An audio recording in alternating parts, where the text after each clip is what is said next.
tak nafikan dulu punya penyanyi latar pun hebat, tapi cara dia kita cuba tukar sikit dari segi method kerja, format kerja. Itu yang saya study lah bang. Saya kita dan saya dengan kawan macam fikir macam mana kita nak buat sampai kita bertahan lama kan, dari segi kerja kita, work kita, karya kita. So yang kita buat sekarang ni format dia lebih kepada kita menyanyi latar, kita lebih kepada dulunya zaman kadang-kadang buat melody second kan, second penyanyi tu cover penyanyi lah sebenarnya dulu-dulu lah kan, lebih kepada itulah. So sekarang ni kita jadikan dia penyanyi latar ni adalah satu instrumen yang lain, satu parts yang kita boleh warnakan dalam sesebuah muzik tu. Kadang-kadang tu sebab tu kita nampak kadang-kadang penyanyi latar ni tak cover penyanyi pun, dia buat part lain, hu pula, ada ha pula. Kadang-kadang dia sekali penyanyi tu. So kita nak warnakan dia, nak nampakkan dia lebih besar, lebih cantik. So nampaklah impact dia dengan nampaklah dia punya color dalam lagu tu, wujudnya penyanyi latar, wujudnya nyanyian latar yang lebih moden lah sekarang. Sebab dulu, zaman dulu memang second penyanyi. Lepas tu, itu kira champion lah. Nak second tu pun bukan senang bang. Nak melekat dengan penyanyi tu, kan. Kadang-kadang saya mesti tolak lah. Cakap, tak payah. Kalau hati minta second ni, tak payah, tak sedap. Kita buat lain lah, kita buat lain lah. Sebenarnya tak mampu nak follow kan. Kadang-kadang macam, susah lah nak sama nafas dia, nak sama dia punya sebutan, benda tu detail dia lain. So kita cari benda yang alternatif yang lain. Macam mana kita nak cantikkan lagu tu, nak tolong penyanyi tu, nak bagi colour. So itu yang format tu yang kita pegang dengan cara kerja yang lebih tersusun lah. Sekarang ni dulu kalau ada producer zaman dulu lain. Dia nak dalam studio sebut menyanyikan, kita kena ikut. So sekarang ni pula, zaman saya sekarang pula, saya lebih kena bijak dan berhati-hati dan kadang-kadang kena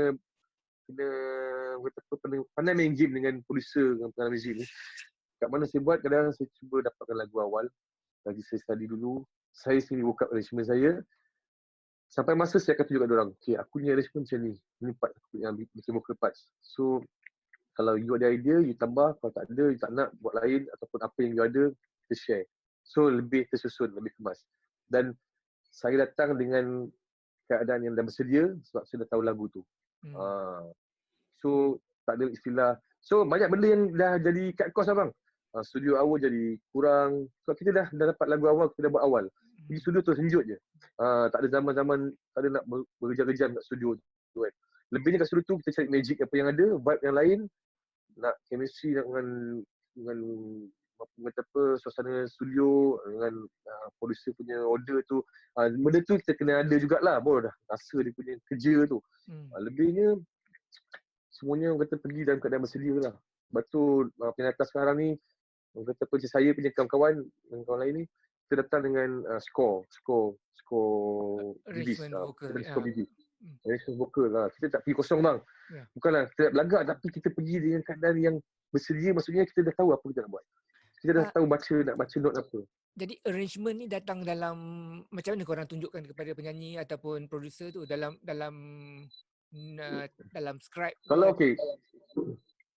kalau katakan contohlah macam lagu baru lah, kita rekod lagu baru untuk kat studio. So saya akan buat arrangement saya. Selalunya saya tak ikut western punya notation. Saya tak buat toge, saya buat nombor. Kita punya format lain sikit, nombor. So nombor ni kadang-kadang banyak producer, arranger, pemuzik tak faham apa kita punya solfege ni, do re mi semua ni kan.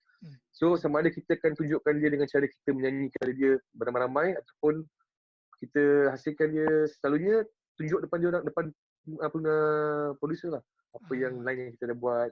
Dan masa tu lah kita ada share benda tu. Part ni tak nak Jad, kau buang fu ni, kita tambah ni, kita buat ni tak. Tapi semuanya dah ready. Dia dah tahu dah kat situ chord apa dah ni, kat situ part apa ni, kita dah tahu. Bukannya cakap-cakap nak masuk apa bang, kat mana chord apa ni, tak nak. So kita pergi, itu sebenarnya lebih pada cara kerja lah. Yang ni semua belajar di ASK dulu ke macam mana? Ini kat belajar ke ASK. Ini yang nombor-nombor ni saya nak cerita sikit. Kita punya master sifu kita, saya dulu yang bila dapat bikin vokal, kita buat by heart. Kita pakai by heart kan, nyanyi-nyanyi, buat second-second, buat third, macam-macam lagu kita buat semua. Lepas tu ada seorang Mamat ni daripada Indonesia. Dia pelakon, dia menyanyi juga, buat teater. Dia datang Malaysia, dia memang duduk sini. Daripada Indonesia, dia menyanyi. So dia gunakan format numbering ni. So masa tu kita macam, apa kau pakai ni nombor ni kan? So tak faham. Bertahun-tahun jugalah follow dia. Tak faham. Dia tetap guna nombor dia, kita tetap guna kita punya by heart. Dan kita guna western. Note yang macam okay lah. Western. Okay. So kita cakap, tak boleh belah lah nombor 1, 3, 2 apa semua ni. Macam mana nak surface susah semua kan. So last sekali dia pelan-pelan dia tunjuk ajar sikit-sikit apa yang boleh. Orang tu sebenarnya masih kerja dengan saya. Nama dia Yuas. Kalau brother pasal dia besar. Yuas. Yuas Bakti. Yes. Yuas ni selalu dengan saya lah. Selalu lah show. Last concert Abang Nasir pun dia ada. Besar pakai barrier tu botak-botak. So dia lah yang bawa nombor ni dekat dalam grup kita. So dia yang tunjuk ajar semua. So dalam kita cakap, wish boleh ni senang sebenarnya kan. So kita belajar pelan-pelan sampai dia dah habis ajar pun kita cari sendiri dan saya jumpa rupanya yang kira nombor ni dalam Malaysia S Atan, Uncle S Atan. Ya Allah, saya cakap memang itu lagi sifu lah. Lagi sifu. Dan Abang Tok Ram, DMS. So dah habis belajar dengan kawan saya Yuas ni, saya sendiri bertindak, orang kata bergerak sendiri. Cari apa yang boleh relatekan dengan teori muzik western. Scale apa yang boleh pakai, apa surface yang sedap untuk contohnya minor, major, harmonic minor. Saya cari lah, kita nak serius dalam kerja ni. So jumpa Abang Ramli, Tok Ram, lepas tu pergi hotel dia, jumpa diam-diam ni, lepas tu tak ada orang tahu lah. Tanya dia belajar dengan dia pun sampai naik pening, saya soal dia macam-macam pada dia. Dah lah kau tanya belajar dengan aku, kau belajar dengan syaitan. Dia dah jam kan. Maksud memang nak belajar betul lah orang cakap kan. Macam mana nombor ni, tak ada orang yang kira tu. Selain daripada Yuas ni. So kita pun cari-cari sendiri sampai saya cakap, aku rasa benda ni senang, mudah, cepat. Sebab benda tu kadang-kadang macam kita nak apa je kita tahu terus. La tido re mi fa sol la tido. Macam nak producer kata, Zat, aku nak line ni. Ne. La tido re ni. Kita terus surface. So kita dapat lagi cepat. Tulis atas paper. Memang lagi berkesan lah untuk penyanyi ni. So saya kata aku kena belajar, aku kena buat betul. Dan 2 tahun jugalah saya jadi sakai lah. 2 tahun sebab saya belajar 2 tahun yang saya belajar. Aku kata 2-3 tahun, tapi 2 tahun yang awal tu saya memang jadi macam orang gila jugalah. Sebab sampai tahap kita dengar apa lagu je, apa benda je kita dengar, kita cari surface. Bunyi, dengar je, do, re. Dah macam orang gila kan, macam nampak bunyi, dengar bunyi je sampai tahap bang. Masuk kita buka radio, contoh lagu lagu Nasir katakan. Mari mawar kuraikan cinta, kita tu surface. Lala tidak telah surface. Lepas tu tengok nombor plate depan, kita kejar nombor plate tu pula. Tengok nombor, sebab dia nombor kan. Kita cari apa lagu tu, kita subscribe pula, surface pula nombor yang kereta tu pula. Memang 2 tahun lah. Macam gila lah belajar sendiri kan buat benda tu. Sampai alhamdulillah saya dah rasa macam, aku hidup dengan nombor lah.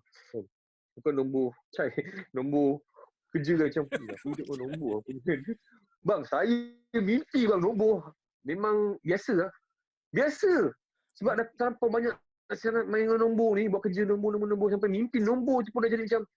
Dan saya tak pernah beli nombor. Saya pernah usik kawan saya, kau beli nombor ni? Kau beli nombor ni? Kau beli nombor ni? 2 kali saya try, kawan saya, lagi satu. Dia cakap, Jat, lagi satu. Ya ke? Alamak, sebab aku beritahu kau, kalau aku beli mungkin aku kena je kan. Itulah dia ni kan. So, lepas tu saya macam, bahaya nombor ni kan. Memang sebab dah hari-hari kadang memang skor saya, nombor saya memang masih lepas lah kat rumah ni. So, itu dah jadi kerja. So, benda tu fun lah. Bila dah dapat tahu, dah tak adalah master sangat nombor ni, tapi bila dah pergi ke kerja, dia jadi macam mudah, cepat. Lepas tu dia jadi macam senang untuk kita ni. Lepas tu saya dah buat tutorial sikit dalam YouTube saya.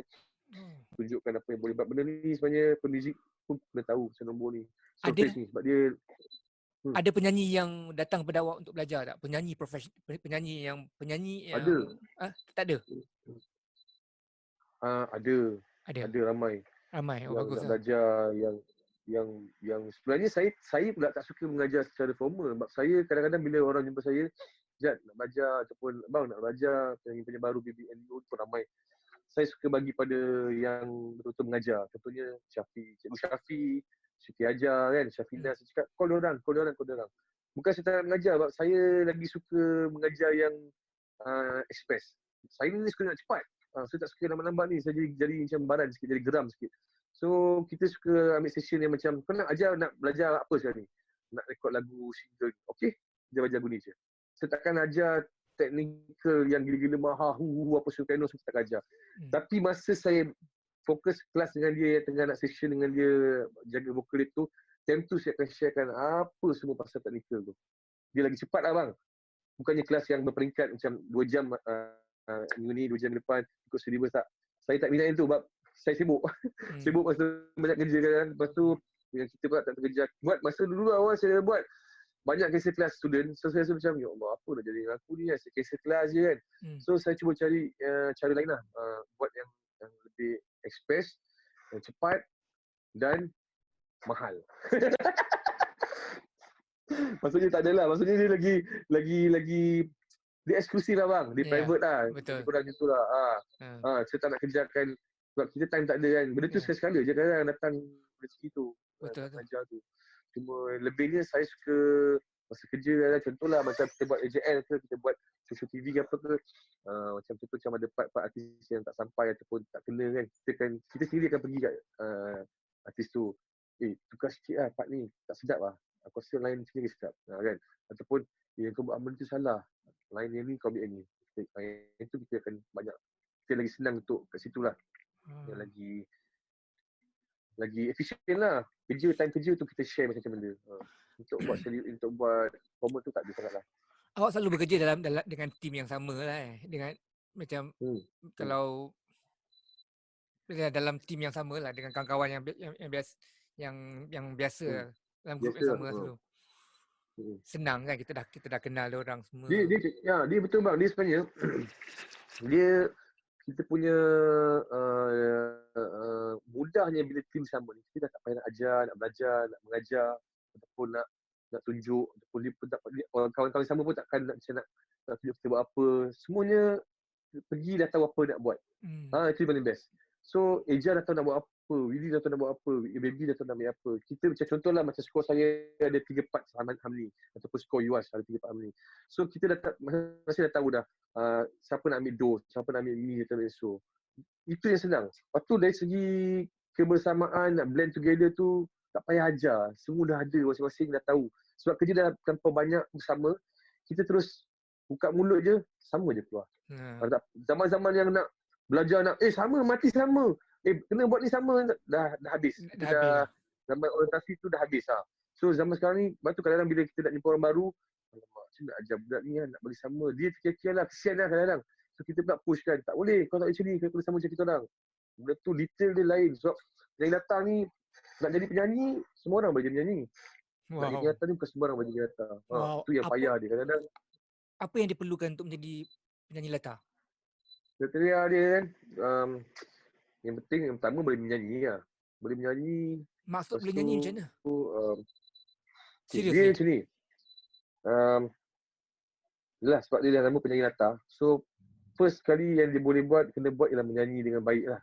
Menyanyi dengan apa ni, pitch yang betul, note yang betul. So sama juga macam penyanyi biasa. Yang pertama, penyanyi latar, main dia adalah boleh menyanyi dengan baik. Yang kedua, yang datang ni sebenarnya dia kerja berkumpulan. Paling kurang pun berdua, bertiga, berempat. So, dia kena ada satu sikap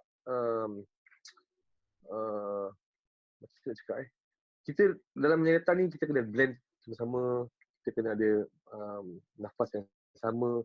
Kita tak boleh seorang terlebih panjang. So, kalau penyanyi utama ni kadang-kadang kita buat part duet, dia kalau nak lebih, bila battle je, wow, dia nak menang. Tak boleh. Yang datang ni, dia kena bersabar. Dia kena, kerja dia sebenarnya untuk bagi together dan harmoni dia ataupun nyanyi dia pun nak kena di belakang penyanyi utama. So, dia tak boleh lebih daripada penyanyi utama. Itu paling penting lah konsep dia. Yang lain-lain tu, arrangement dia, nak bagi colour semua tu lain lah. Cumanya, kebersamaan tu lebih kena ada detail lah. Nafas yang sama, panjang yang sama, pendek yang sama. Benda tu yang kadang-kadang penyanyi baru kadang nak buat penyanyi punya part sekarang macam macam kau buat sama lah. Benda tu tak nak ajar sebab benda tu kena kerja selalu sama dan buat benda yang sama. Kita penyanyi latar yang ada sekarang ni semuanya boleh nyanyi utama. Tapi penyanyi utama tak boleh nak pergi ke penyanyi latar. Sebab dia Ya. tak akan faham konsep tu. Melainkan dia akan bersama kita lah. Banyak benda lah bang. Benda tu Faham. detail dia, remeh dia lain. Dia Betul. kadang-kadang kan, okay, saya nyanyi lagu, contohnya macam kita buat ha. Kalau penyanyi latar kadang-kadang ada satu part tu, attitude dia nak kena lebih lembut. Macam kadang macam, kita buat lagu Pak Ngah. Ataupun choir, besar dia lain. So benda tu yang kadang-kadang penyanyi susah nak bezakan. Kita ni penyanyi ni dah tahu karakter lagu ni macam mana, attitude dia macam mana. So apa tonation dia, apa bunyi dia, apa yang sedap dekat mana, lembut dekat mana. Penyanyi dia kena benda tu. Dia lagi penat daripada penyanyi utama. Dia banyak karakter. Kalau kita buat lagu Pak Ngah, semua tu karakter. Karakter tu kadang nak kena buang malu, nak kena murutkan muka kau, bunyikan dia leter apa semua tu. Benda tu yang detail dia lebih penat lah daripada penyanyi utama, keluarkan apa yang daripada diri kau yang kau ada. Nyanyi latar ni nak kena keluarkan dengan rasa, dengan sebutan yang macam ni, dengan nyanyian yang lebih macam ni, yang bunyi dia lebih macam tu semua. Banyak benda nak kena fikir. Sebab tu lepas kerja selalu saya balik penat. Memang penat. Memang kerja dia buka bikin muka ni macam cakap, senang kerja kau, huha. Kau follow aku lah. Kau tengok apa kau buat. Daripada A sampai Z. Dan apa cara nyanyian. Kadang-kadang dia nyanyi, dia buka mulut je. Kau penyanyi biasa kan. Dia buka mulut apa yang kita nak. Pun tak dapat. Pun itu pun dah berjam nak dapatkan Lepas tu kadang-kadang kat studio, kalau producer yang macam dulu, Tok Ram, Syatan, arwah Pak Ngah, dia orang punya detail pasal Vivis ni, memang takut lah. Saya memang takut lah dulu kalau jumpa diorang ni memang kita tak sangka lah benda-benda yang kadang macam yang apa pelik-pelik tu dia nak feel dia macam ni lah, macam tu lah. Sama macam penyanyi utama tapi dia punya detail tu lagi berat lah. Lagi. Itu semua yang saya lalu 20 tahun. Kata apa, 20 tahun lah buat benda ni. Macam banyaklah pengalaman. Betul kadang-kadang saya sekarang ni saya suka share pada budak baru apa yang patut ada, patut tak ada. Kadang-kadang skill kau nyanyi kat stage buat live lain, kat studio lain dengan mic. Cara pegang mic pun kita kadang dah tahu nak bezakan cara pegang yang betul. Nyanyi kat studio macam mana pula. Banyak bang. Kalau kita detail sangat, dia jadi macam renyah juga kan. Sebab kita kalau kat studio kita kena tahu distance yang betul. Jangan cerita pasal ni lah. Kadang-kadang level semua, frekuensi semua engineer yang jaga.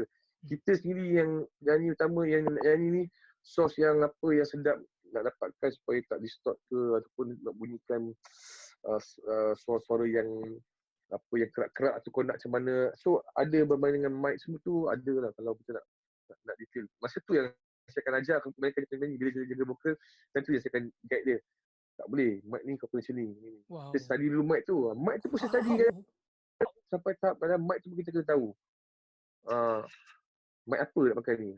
Mic ni ada tube dia punya ni lagi sedap ni. So kita tahu. So yang tu yang kita kena jaga dan kita kena bantu engineer supaya nak mixing senang, nak buat kerja lain yang dia buat lebih senang. So kita ada perbincangan lah kat situ. Bukan setakat kata apa, nyanyi lah, aku nak dengar film kau. Sedap, tak sedap. Tak ada. Kita akan buat sampai benda tu jadi best. Lah. Banyak juga yang saya dah buat dengan apa, yang saya jaga vokal. Yang kebanyakannya berada di BNU lah, yang banyak saya share. Boleh buat skill-skill yang magic kat studio yang kita boleh share lah. Itu semuanya berlaku kat studio. Memang specialize sangat awak kerja kan? Dia sebab apa bang, saya kemahiran. Dia cerita bang, saya ni bercita-cita tinggi jugalah. Dulu nak buat album, nak buat solo tak dapat. So bila dah tak dapat tu, kita buat kerja yang sekarang ni, dia kata kita terus aim. Aku nak jadi cerita yang paling terbaik. So itu betul. Alhamdulillah lah, Allah bagi juga jalan tu. Buat macam artis, konsert, macam nama Malaysia, luar negara, tour. So kita dapat. Sampai tu masa tu cakap, apa lagi kita buat lah. Tak ada apa ni. Sampai tak macam tu kan saya fikir kan. Ni pun dah sudah. Artis luar negara kat sini pun kita baking, dah sudah. Apa pun nak buat. Sampai saya dah jam. Sampai saya rasa macam, dah lah, cek kerja lain lah. Dah juga. Tapi itulah yang betapa championnya bidang seni ni banyak ruang lain yang kita boleh dapat. Contohnya kita boleh jaga vokal. Saya akan pegang benda tu lah, jaga vokal, buat arrangement vokal, buat choir, buat capella, buat recording, buat apa. Itu yang saya akan cuba ikut lah. Nak berlakon tak pandai. Belum buat lagi kot. Kalau dah belum buat lagi, belum berlakon betul-betul lagi kot. Kalau dibagi watak memang jalan juga. Dan orang yang menyanyi tahu kan ada skill nak panggil lah. Betty pun nak habis dah iPod ni. Ni pun okey sound ni, tapi tak boleh dengar kan. Ni saya pakai AirPod tu, dia bateri dia nak habis pula. Tak apa. Ni lagi sedap. Ni clear. Ni sedap kan? Sedap. Ni wired ni. Ni lagi sedap. Itu tadi cakap kalau daripada seorang penyanyi nak jadi pelakon senang. Pelakon nak jadi penyanyi payah. Betul. Penyanyi cerita tu, pasal menyanyi itu sendiri adalah macam sejenis lakonan kan. Yes. Cerita pasal berlakon ni bang. Saya pernah berlakon, cik. Ada Saya ikut Fazanawi 2 tahun, dekat 3 tahun. Saya buat teater. Asalnya saya menyanyi dalam teater tu, saya jadi pemuzik dalam teater tu. Sampailah kita buat tour show. Masa tu Fazal Hussein ada, Razak Ahmad ada, ramailah pelakon-pelakon yang senior ni. Kita ni jadi pemuzik je yang mengiring show teater tu. Lepas tu bila dah buat tour banyak, ada yang clash, tak boleh buat lah apa semua. Saya terus naik jadi pelakon pula. Dan masa tu lah saya belajar dengan Fazanawi, Ibu Fazanawi. Pasal teater ni, ya Allah, memang seronok dia memang. Saya tak sangka yang sebenarnya teater ni lah yang antara penyebab juga yang kita, dia dalam teater ni kita dapat belajar banyak benda tau bang. Antaranya? Kehidupan kita yang betul, campur dengan menyanyi, menari, berlakon, gaya hidup yang berbeza, apa lagi ya. Semua tu saya terjemahkan dalam nyanyian saya sekarang ni. Itu yang saya susah nak cakap. Sebab macam nak cakap yang saya bayar teater tu, banyak input tu saya buat sekarang dalam nyanyian saya. Contohnya kita buat karakter suara, tukar suara. Kadang-kadang buat VO, kadang-kadang buat nyanyian Bibis pun pakai suara-suara yang macam nak buat garang dah, nak buat besar lah. Semua tu kita boleh relatekan dengan teknik lakonan, asas teater, masa belajar teater dulu. So, benda tu memang tak dinafikan lah. Memang saya bersyukur lah dapat belajar dengan Fazanawi tu. Lepas tu dengan cara, dengan menyanyi, dia pun menyanyi juga nyanyian teater lain, nyanyian filem, nyanyian teater lain, nyanyian biasa lain. So, musical pula lain. So, bila dapat job sekarang buat musical, teater apa, saya dah rasa macam, alah, ini semua dah biasa lah, dah makanan kita lah. Kalau kita dah ikut benda tu daripada dulu, yang susah tu, yang kadang-kadang tak pakai kata apa, kita nyanyi live on stage, tak ada mic pun. Macam mana nak keluarkan suara tu, semua tu kita relatekan dengan sekarang ni. So, bila penyanyi kat studio kadang, kau tak payah pakai mic, kau nyanyi sekarang, kita pun boleh ajar dia dengan cara lontaran yang betul. Sama macam teater juga. Nak berlakon pun nak lontarkan suara yang betul. So, banyak yang saya dapat, himpunkan dan saya buat, saya pegang lah. Antara kerja saya sekarang, saya boleh relatekan. Dulu aku buat macam ni, tu buat macam ni. Itu yang hebat lah, seni teater ni. Dia memang merangkumi 3 tu. Tarian, teater, lakonan dengan nyanyian. Yalah, dulu Tan Sri Piramli dulu pun, arwah pun, dia menang kat situ pun. 3 benda tu kan. Tarian, lakonan dengan muzik kan. So, benda tu yang ASK, Akademi Seni Kemasan nak lahirkan. Seniman-seniman yang tahu banyak benda dalam seni ni. Bukan setakat dia belajar berlakon je, tak. Dia kena belajar berlakon, boleh nyanyi. Boleh nyanyi, boleh randai. Boleh bersilat, boleh menari. Boleh menari, boleh panjat tangga pula, pasang props, pasang lampu. Oi, semua saya buat bang. Itu pun best juga. Zaman tu lah, masa teater dengan zaman-zaman tercarma, orang panggil carma dulu, cari makan. So kita buat semua tu. Semualah saya buat. Saya belajar daripada A sampai Z jugalah. Walaupun kita ni kata apa, mula-mula tak minat. Lama-lama tu macam, best lah. Sorok juga pasal buat lighting ni, buat lampu. So belajar. So lepas tu tukar pula, kita layan buat ni pula, buat set bertukang pula. So dalam masa sama kita campur dengan pelakon, penyanyi. So banyak benda yang kita belajar lah. Itu yang best zaman ASK dengan zaman saya buat teater dulu. Itu pengalaman yang tak boleh beli lah. Orang cakap. Hmm. Memang itu nak Mesti kena lalu. Yang melalui. budak-budak sekarang tak ada bang benda tu. Dia dapat benda yang senang ya. Instant. Kebanyakan kadang-kadang kita tak boleh salahkan dia orang juga. Itu rezeki dia. Time dia macam tu. Mak bapak time macam tu, dan parents dia orang lebih support daripada Kita. family kita dulu mungkin. Ya, betul. Dulu susah nak dapat betul. Diorang ni sekarang ni mak bapak pula, kau boleh nyanyi okey, aku hantar kau masuk ITM, masuk ASK, belajar muzik. Nanti jadi penyanyi boleh kaya. Boleh. Dia nampak benda tu boleh buat income kan, boleh apa. So diorang menang kat situ. Itu rezeki diorang. Betul, kadang-kadang bila saya ajar budak-budak baru orang, saya akan tanya dia background dia dulu. Saya akan study background dulu. Kau anak nombor apa? Kau bapak kau kerja apa? Nak kerja apa? Saya nak tahu semua dulu. Saya dah tahu nanti, okey, sekarang kau nyanyi. Bila dia nyanyi, kita akan tahu kat mana kelemahan dia, sebab yelah, diorang bukan manja, tapi diorang benda dah ready semua. Diorang tak lalu kesusahan yang kita lalu. Yang macam mana aku nak jadi penyanyi, macam mana kau tak pernah bercinta. Kadang-kadang pun tak ada bercinta pun. Kau terus nyanyi lagu cinta. Macam mana? Kau kena bercinta dulu kan. Tapi kadang-kadang aku nak ajar kau. Kadang-kadang saya jahat juga. Kau pernah tut tak kan? Tak pernah bang. Kau pergi dulu kan. Dulu kan. Kadang kita sampai tahap macam tu. Sampai tahap kau kena rasa ni baru kau tahu lah. Itu yang kata apa, yang jahatnya lah bidang ni. Method tapi lah. yalah, itu sebenarnya simbolik je. Kadang-kadang kita kacau dia kan. Jiwa dia akan terasa macam kena ke? Itu kau pergi sendiri lah. Tapi aku nak cakap benda tu kena kan, benda tu salah.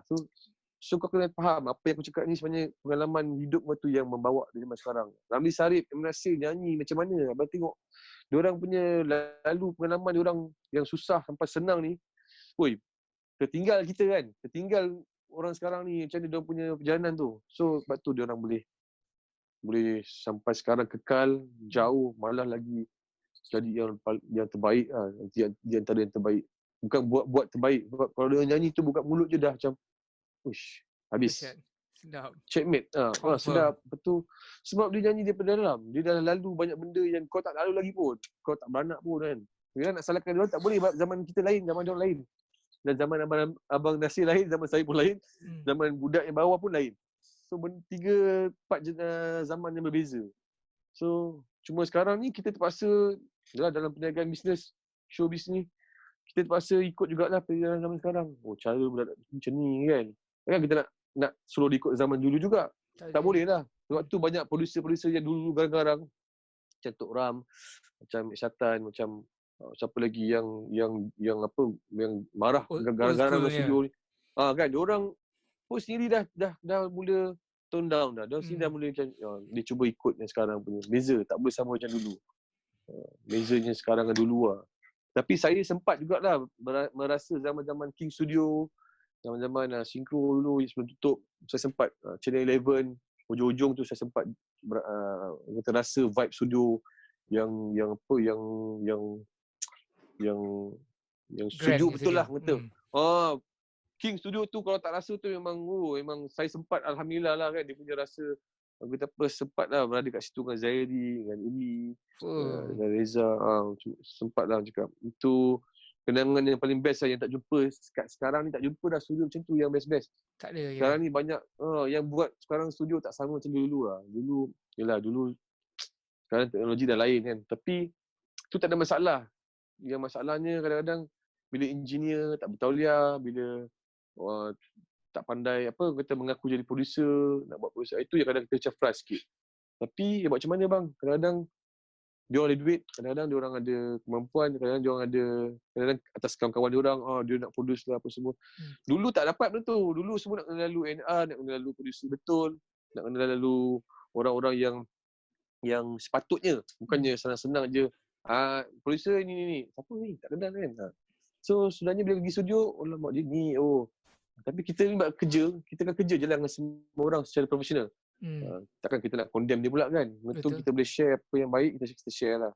Selebihnya macam cakap, sebab end up dia orang tak nak tahu pun siapa yang makan tabir tu, orang tahu sedap je. Itu je lah masalah dia. End result dia orang nak tengok. End result dia orang nak tengok. Itulah. So far kerja sebagai penjeratan ni untuk saya lah, kerja dalam bidang kita ni tak ada jaminan pun masa depan. Tak ada. Nasihat saya lah pada yang nak berangan penyanyi, muzik tu, tak payahlah korang cari kerja lain. Dia tak ada jaminan pun benda ni. Nasihat jujur ikhlas. Saya jujur, saya kalau jumpa budak-budak baru, orang bang, saya nak jadi penyanyi kan, senang je. Kau nak jadi macam mana kau nak jadi? Kau ingat senang nak jadi Siti Nurhaliza? Kau ingat senang nak jadi M. Nasir? Kau ingat saya akan jatuhkan dia dulu. Bukan apa, sebab bagi dia fikir dulu apa yang dia patut kena cari lalu. Kadang-kadang, yelah, talent ada. Kadang-kadang dia ada, dia boleh buat. Yelah, contoh dia buat account, tiba-tiba nak jadi penyanyi. Bila dengar menyanyi, ya Allah, lebih kurang. Kau buat account lah kan. Kau buat account, kau tak payah buat penyanyi. Buang masa je kau dalam industri ni kan. Buat apa? Kadang kesian dia orang. Kita terus terang. Saya kadang-kadang yang biasa dengan saya, dia akan faham lah. Saya suka cakap macam tu. Bukannya kasar. Cuma kita cakap senang lah. Supaya tak ada nak berkiar-kiar sangat. Cakap kalau tak okey, tak okey. Kalau okey, okey. Sebab kadang-kadang ada juga. Kadang-kadang bila record label call, Zat, penyanyi, aku nak kau jadi jaga vokal ni. Tapi penyanyi tu tak nak kau lah. Sebab apa? Sebab kau garang. Sebab kau cakap lepas. Sebab kau ni kan. Tak apa lah. Kalau dia orang tak happy, kita buat macam mana bang kan? Tapi kita cakap tu kadang-kadang bukannya suka-suka nak bagi tu. Kita cakap kadang-kadang ada sebab. Kadang-kadang kita pun dapat benda yang sama, kita nak share ke orang. Kalau kau tak boleh terima, kalau aku cakap, yang sumbang mesti cakap, sedap lah kau nyanyi. Tak boleh lah. Mampus kalau sumbang, cakap sumbang lah. Kau sumbang kan, kau nyanyi kau pekak itu je saya cakap, kau pekak Kadang-kadang, kalau dia nak biar hati, saya akan cakap macam tu lah. Lepas tu, saya akan minta maaf lah lepas habis kerja kan. Tapi tu cara kita kerja lah. Bukannya macam best kan. Sebab kita tahu kadang-kadang bila kita jaga vokal, bila parents orang ikut apa semua, saya rimas kadang-kadang macam betul. Suruh mak dia keluar, suruh dia keluar kan. Sebab kita nak cakap pun tak boleh, kadang-kadang nak jaga hati orang tua kan. Kadang-kadang bila kerja kita terlepas kadang-kadang. Benda tu yang kadang kita nak kena jaga. Tapi so far alhamdulillah lah. Tak ada dah banyak sangat sibat, tapi saya seronok lah buat benda ni. Jaga vokal, buat apa, makan tabir ni. Tak tahu kalau ada rezeki, mungkin ada benda lain kita boleh buat kan, dalam bidang sama ni. Apa yang menghalang awak untuk menghasilkan satu album sendiri di mana awak jadi penyanyi utama? Kekangan masa bang. Ya? Sebenarnya kekangan masa lah. Sebab banyak saya bukanlah, alhamdulillah masa tu kerja tak putus. Lepas tu kita nak cari masa, nak duduk bersama, nak buat pun tak sempat, nak buat lagu tak sempat. Sampaikan yang kelakar tu, kita pernah buat band. Band saya dulu yang kita punya line up pula musician yang session ni juga. Sotong, Arwah Kelly, lepas tu Roza dengan Ujang gitar. Kita buat band, kita buat single, kita buat apa semua dah nak siap nak buat satu lagu je pun. Tapi dia punya satu lagu tu nak siap, kita berjumpa setiap kali Ramadan sampai 10 kali Ramadan. 10 tahun Ramadan kita berjumpa. Tahun ni kita duduk, okay, kita buat ni. Tahun kedua kita buat ni. Tahun Ramadan je kita jumpa ke apa ni kan? Tahun Ramadan yang free. Tahun Ramadan yang kita tak buat apa. So tahun Ramadan tu kita dapat nak duduk bersama-sama. Sampailah tahun berapa baru siap satu single. Buat kat Studio King masa tu. Buat sampai tu dah, bila dah siap, kerja dengan sessionis, semua sessionis. Masalah dia itulah, tak ada producer. Kita jadi macam, dia ni nak macam ni, dia nak macam ni, dia nak macam ni. Tak siap. Alah, tergantung lah tu. Walaupun benda tu dah siap, dah hampir siap. Walaupun dah hampir siap. Sebenarnya dah siap pun, belum mastering je. Oh. Dah siap. Lagu tu dah siap, dah record pun. Kelly pun dah tak dengar kita lagi. Kelly pun dah tak ada. Tu saya macam, alamak. Bila nak buat balik, saya dah tak ada hati lah. Awak ada dengan dia masa dia rebah Saya ada dengan dia masa dia rebah dekat Perak masa tu, dekat mic tu. Masa dia jatuh tu saya ada lah sampai dia habis lah. Memang itu kenangan dan tak boleh lupa lah. Sampai saya sakit lah bang benda tu. Sakit jugalah sebab kita menghadap kan. Kita tak boleh lupa lah. Benda tu jadi macam tiba-tiba kan. Atas pentas sap jatuh habis. Wow.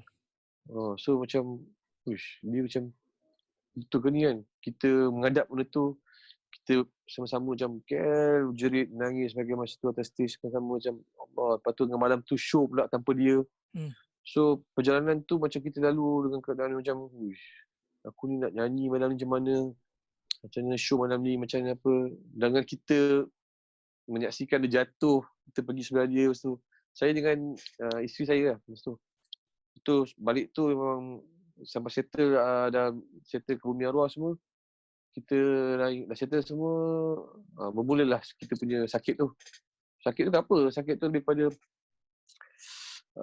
anxiety yang heavy kan. Yang macam, itu punca dia lah mula-mula yang saya dengan isteri saya macam, apa ni.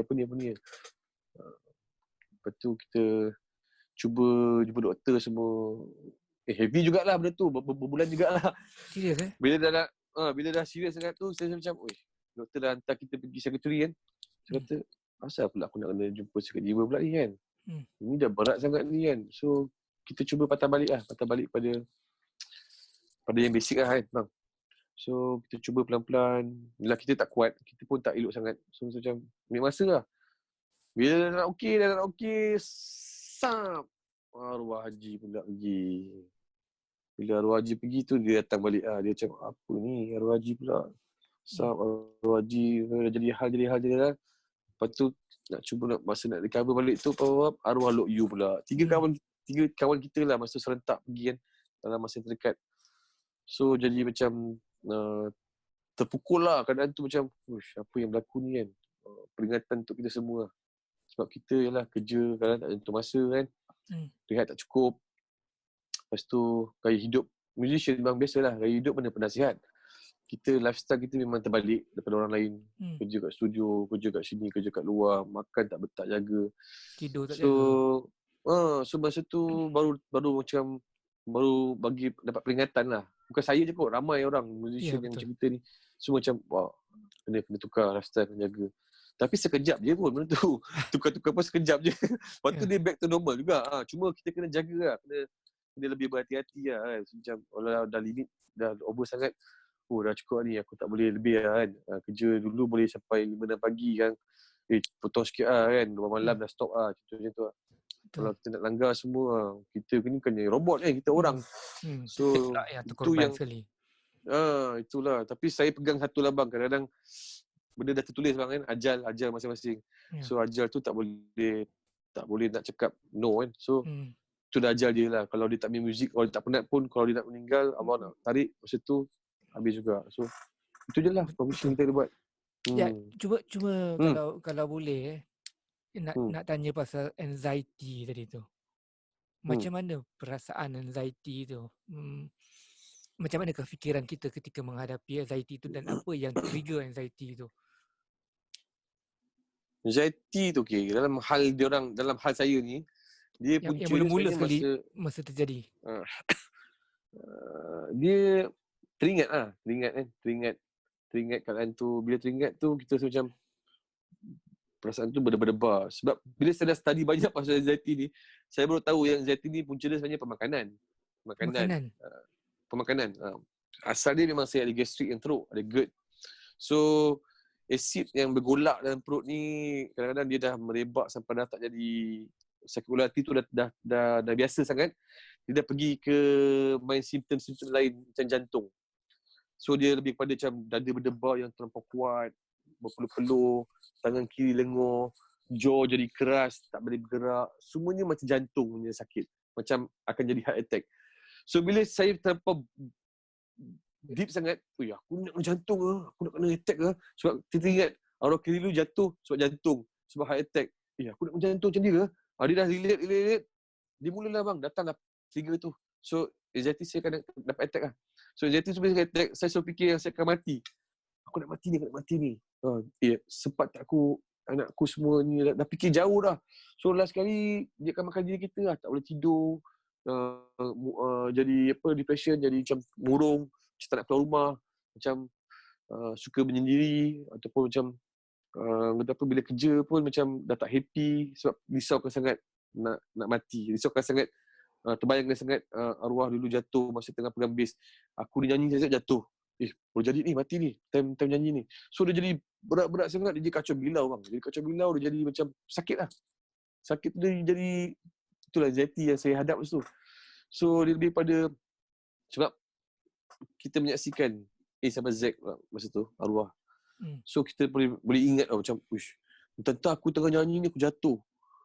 Sempat tak orang selamatkan aku, sempat dah jadi macam dah melarut aku ni kan. So dibawa ke malam tak boleh tidur. So tak boleh tidur, dah jadi bukan saya seorang bang ni, rupa-rupanya ramai musician yang macam ni yang berlaku benda ni. So masing-masing ada Cerita masing-masing masing-masing. punya cerita masing-masing. So cakap, ya Allah, aku macam ni, bini aku macam ni. So Awaknya bini pun mengalami keadaan sama? Sama. Itu yang buat lagi laki kita bini kacau pula bilau tu. tu, family. So bila saya dah okey, dia tak okey. Bila saya tak okey, dia okey. Itulah sampai bila saya tanya anak saya kadang, Mami mana? Anak saya berjawab relax je. Mami tengah kena attack atas. Okey. Lepas dah jadi macam 2-3 bulan tu kita dah macam okey kan. Daddy mana? Daddy tengah kena attack Mami kat atas. Okeylah. Sampai dah jadi macam tahu sebab bila wife saya punya cara lain pula. Dia lebih kepada menggigil, dia terus tak boleh tidur, dia menggigil kesejukan. Dia macam kena bentat gitu lah. Dia macam cara dia lain pula, saya lain pula. Masing-masing ada cara masing-masing. Dia tanya kawan yang lain macam ni pula. So benda tu yang kita hadap lah. So kita makan ubat. Kita ambil suplemen sikit apa yang boleh. Selebihnya kita cuba patah balik lah pelan-pelan apa yang boleh buat Ubat, balik. Selain daripada suplemen tu memang ada ubat-ubat daripada doktor dan sebagainya ke? Ada, doktor ada bagi saya banyak ubat, lebih kepada ubat penenang lah. Tapi saya tak makan satu pun. Sebab saya macam terlampau heavy sangat ubat-ubat yang dia bagi tu. So saya cuba macam Xanax, macam Valium macam tu. Xanax pun dia bagi saya tu. Saya tak nak ambil. So, tak nak ambil.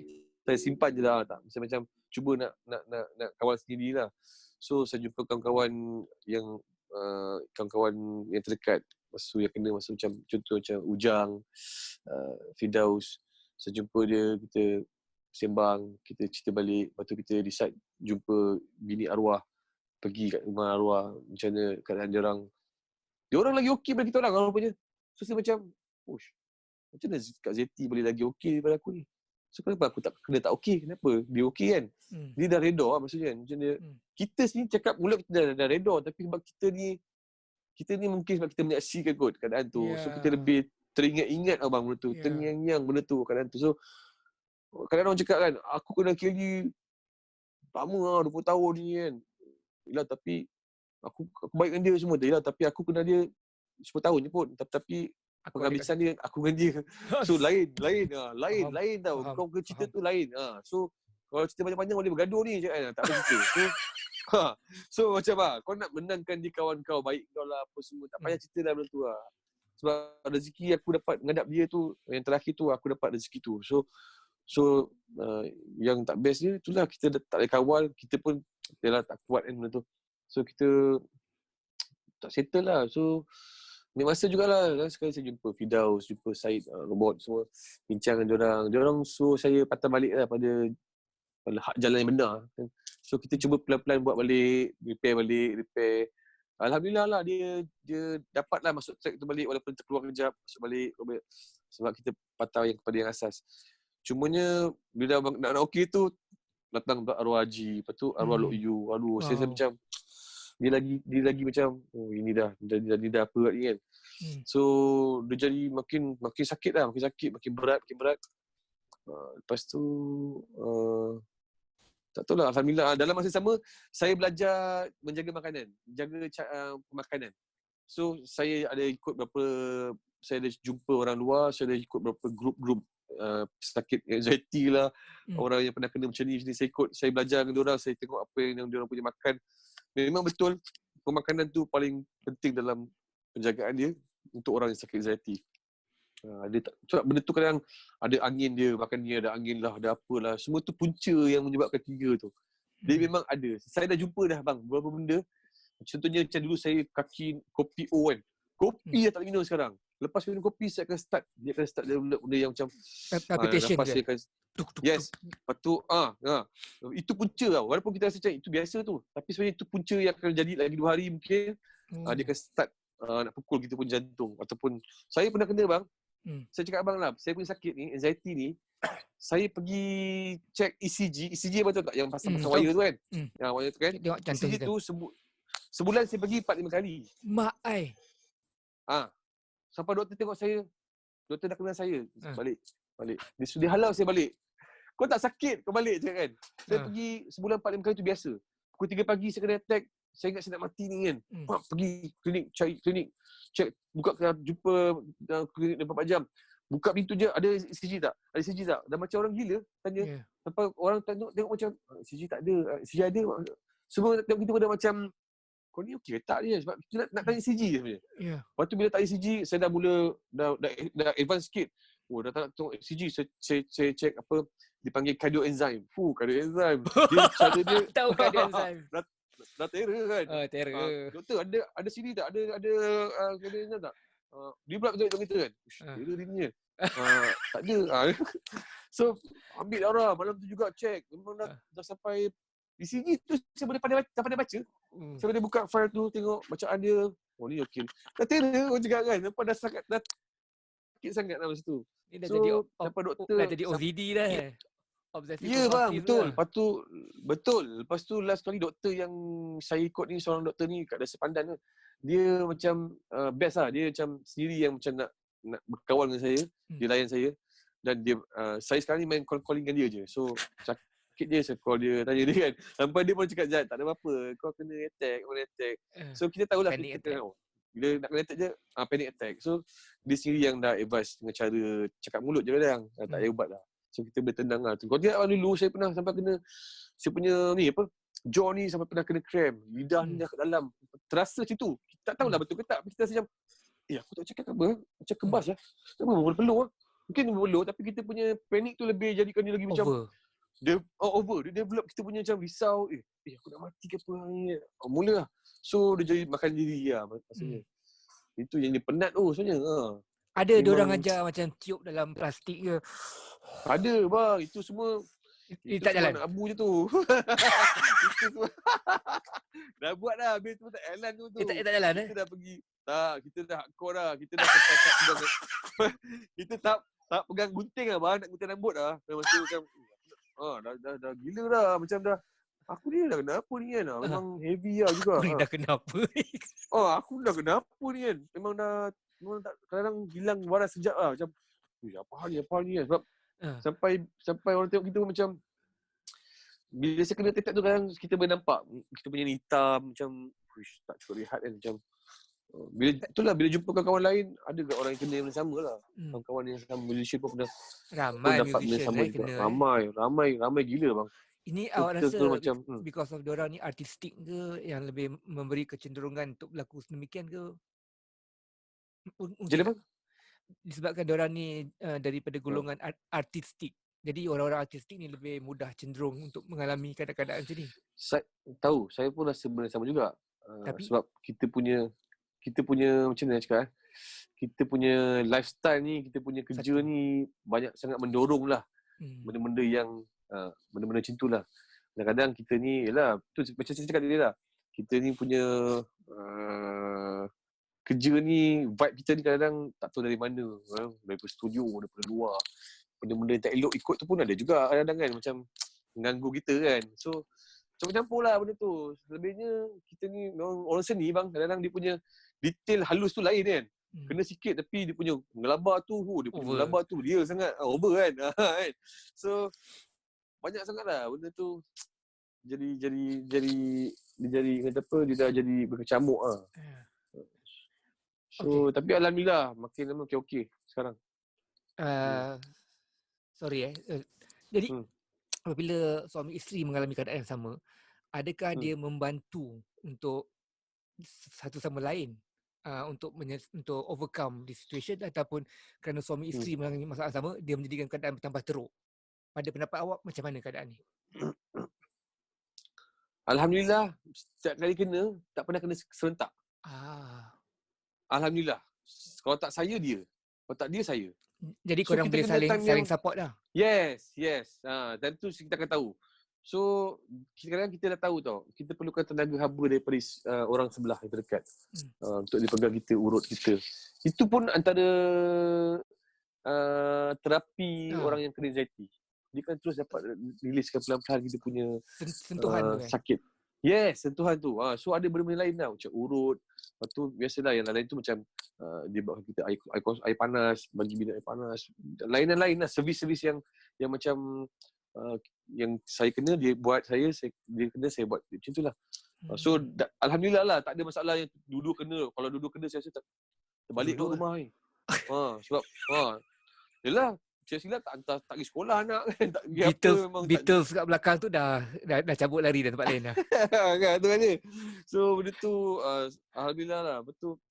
Lepas tu family banyak tolong abang. Family dah mula perasan kan. Family Dua-dua. adik-beradik kita.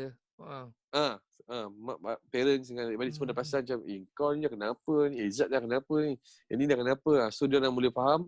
So dia sendiri dah mula nak macam cuba tolong dengan cara yang masing-masing boleh tolong lah. So alhamdulillah lah makin okey. Tapi bila tak okey tu kadang dia orang boleh perasan. Izzat kenapa? Dia nampak kan. Tak. Dia orang akan nampak macam mana kita punya tindakan macam dia orang kata kita nampak tak normal, macam resah. Macam sebab tak kena. Itu yang dia nampak rupa-rupanya. Kita rasa kita okey, tapi sebenarnya kita tak okey. Orang yang nampak kita tak okey. So macam orang nampak aku tak okey lah sebenarnya kan. Baru kita tahu macam aku ada masalah sampai orang nampak aku tak happy ke apa ni kan. Macam bila kita buat gathering family kan macam Izzat salah. Kita seronok, tapi sebenarnya orang nampak kita tak seronok.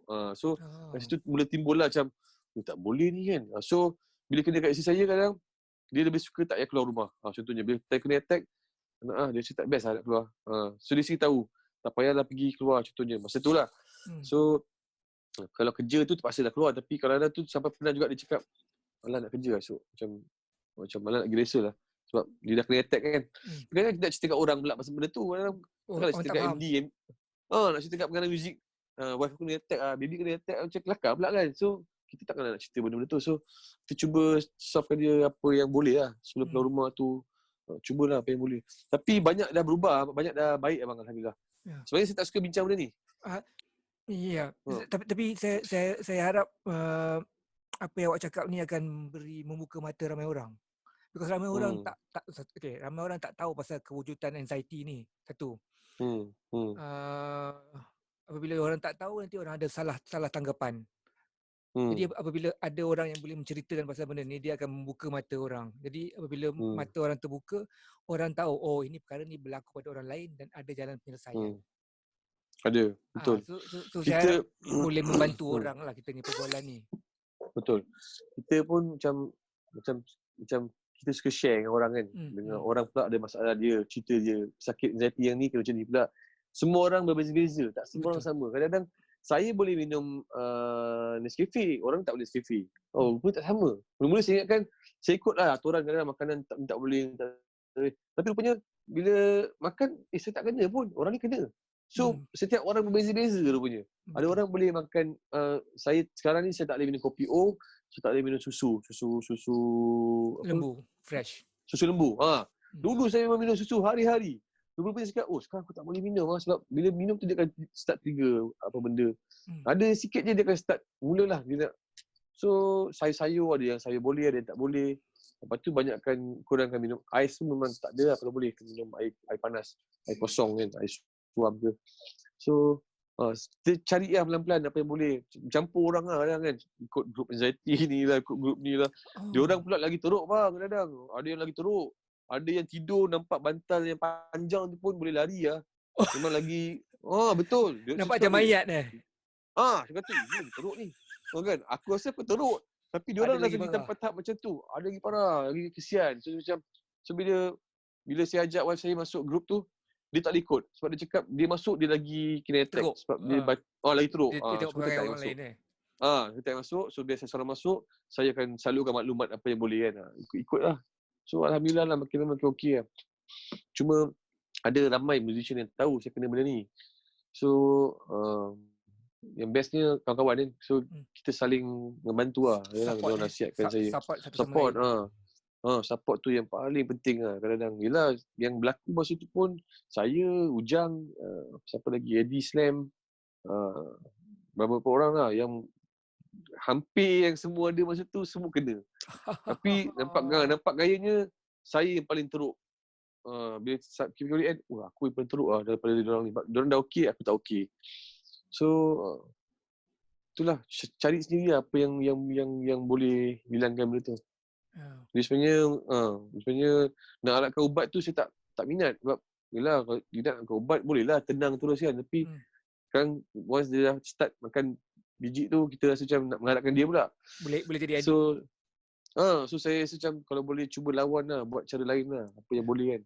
Tapi alhamdulillah banyak baik lah sekarang. Memang dah berbeza lah. Okay. Macam dari segi senaman semua awak buat tak?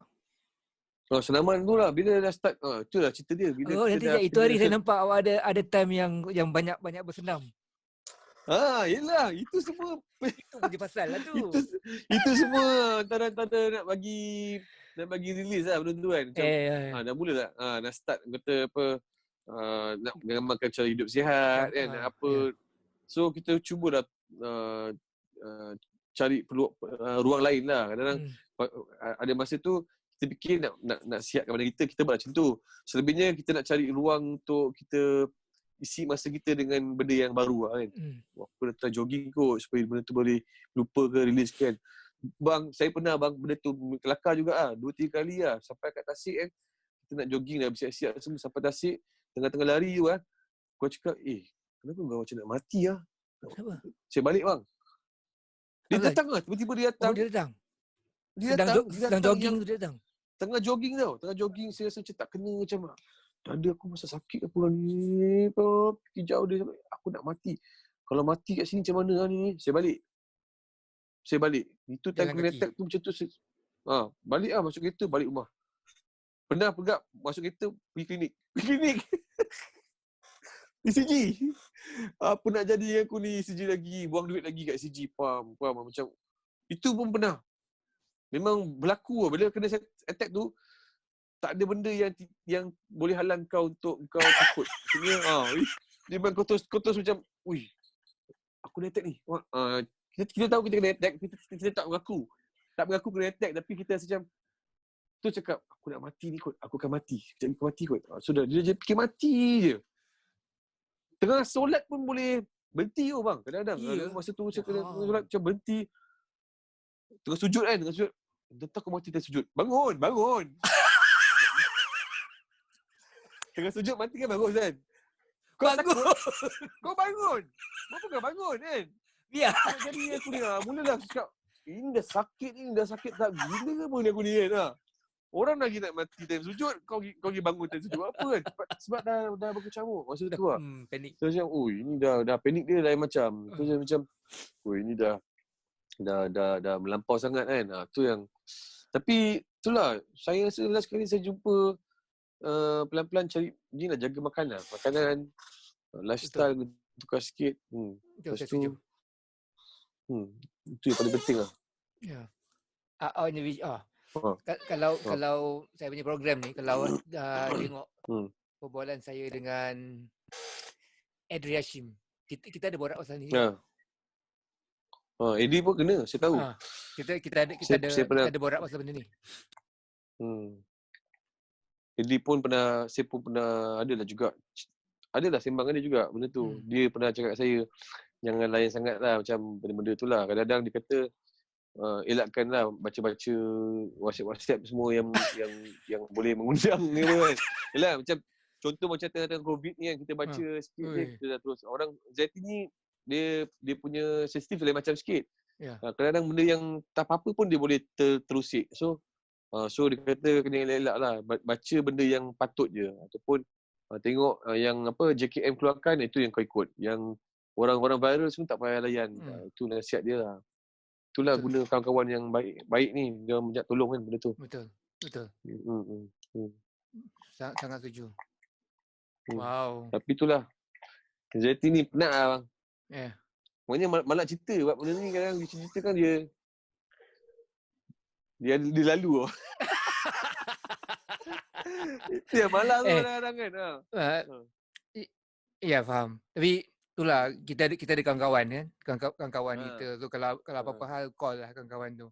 Kalau perlu call, kalau Saya perlu selalu call saya pun call lah saya, tak apa. Saya pun faham benda ni. yes, insyaAllah. Saya selalu call Firdaus Mahmud kan. Dia pun banyak agak tolong saya. Dia, lepas tu Ujang, semua tu banyaklah yang cakap benda yang serius lah kan. Maksudnya Syed yang main base robot tu, dia pula banyak bantu dari segi apa orang cakap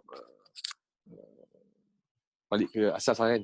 So kita nak tanya ustaz terus pun kita segan kadang kita tak jumpa kat mana kan. Tapi cari kawan-kawan yang pandai-pandai sikit lah kan. Yang pandai-pandai ni boleh tolong lah. Tapi yalah, nanti takut kita lebih-lebih kan, berat sangat kan. Terus macam kita cuba macam cari benda yang lebih kurang lah. Kadang-kadang kawan kita sendiri boleh tolong, kita tolong kawan je lah. Itulah guna kawan kan sebenarnya. Yes. Kawan ni Firdaus. untuk tujuan macam ni dan untuk buat kerja-kerja gila. Yes. Itu Ada time tujuan dia kita. orang gila. Saya kalau dengan Firdaus tu memang kadang-kadang memang tak masuk akal ni, melawak memang kasar kan. Memang Dia walaupun dia berada saya kan, tapi memang kita dah biasa. So kita memang kasar kan, macam tak masuk akal ni, macam memang boleh touching gila-gila kan. Tapi bila cerita benda ni, bila patah balik pada ni, dia akan jadi benda yang dia akan jadi brother yang best lah. Yang cool lah, boleh tolong kawan-kawan lah. So saya perlukan orang macam tu lah. Awak umur berapa sekarang Kat? 40. Muda ni 40. Muda. Life begins at 40. Dan semua yang jadi James Bond bermula di umur 40. So tahun ni awak ada chance jadi James Bond. InsyaAllah. Dia semua macam ni bang. 40. Takut tambah seorang lagi je. Masak kan. Aduh. Alang-alang tambah seorang biar terus tambah 3. Aduh. Alang-alang menjeluk perkataan bang, biar sampai ke bang, Kiak Pasam. Bang. Dia macam ni, masalah dia, saya tak boleh jadi player. Rumah kerja sama, macam mana? Tak boleh. Try dah dulu, masak. Jadi hal kan. Tak, bukan dia jadi hal. Orang lain yang jadi hal pula. Faham kan? Kau lah nak sibuk nak menyampai pula. Elak lah kan. Orang kenal lah bang. Yelah, kita alhamdulillah sebenarnya saya bersyukur juga. Sebab orang kata apa, orang cakap apa macam mana, ada baik juga bila kita dapat pasangan kita kerja dengan yang sama ni. Sebab saya ni dulu sebenarnya tak ada feeling pun dengan wife saya ni dulu. Sebab kita kerja. Serius, ini jodoh. Saya cakap terus terang bang, ini soal jodoh. Saya tak sangka yang saya kahwin dengan kawan kerja saya. Gitu kan. Sebab masa mula-mula dulu memang kita tak pernah berkawan yang serius sangat. Lepas tu lama-lama macam, oh ini jodoh aku lah. So dalam masa yang sama, orang mula kenal, Izzat dengan Baby ni dulu kerjasama laki bini lah kan. So pernah juga mula-mula macam kita outstation, show mana-mana, orang pelik kan. Rasa dah sebilik punya atas sebilik kan. Ada bang, ada orang tak tahu lah dulu. Lepas tu lama-lama macam orang dah boleh tahu macam, oh patutlah lagi bagus lah kat kos lah kan, panggil Izzat dan Baby. Satu bilik je pakai, tak payah pakai banyak bilik. Patutlah industri hiburan ni banyak maksiat. Padahal sebenarnya tak ada apa-apa pun. Dia memang rumah kita kan. So menarik perbualan kita hari ni. 1 jam 43 minit berlalu macam sekejap je. Boleh lawanan lah. Belum lagi. Belum lagi. Sikit lagi. Itu kau tengok tu kanan tu. Berapa jam. Gila lah. Ini tak. Gila lah. Berapa jam ni. Kat 2 jam lebih je. Aduh. Boleh bang. Nanti insyaAllah. Nak memang best lah Nak best. Memang dia. Terima kasih banyak. Awak punya masa. Waktu awak punya cerita. Awak punya nasihat. Kongsi pengalaman tu. Pengalaman ni lah yang saya nak dengar dan saya rasa ramai orang nak dengar. Because pengalaman ni tak ada kat orang lain, ada kat awak dan awak kongsi.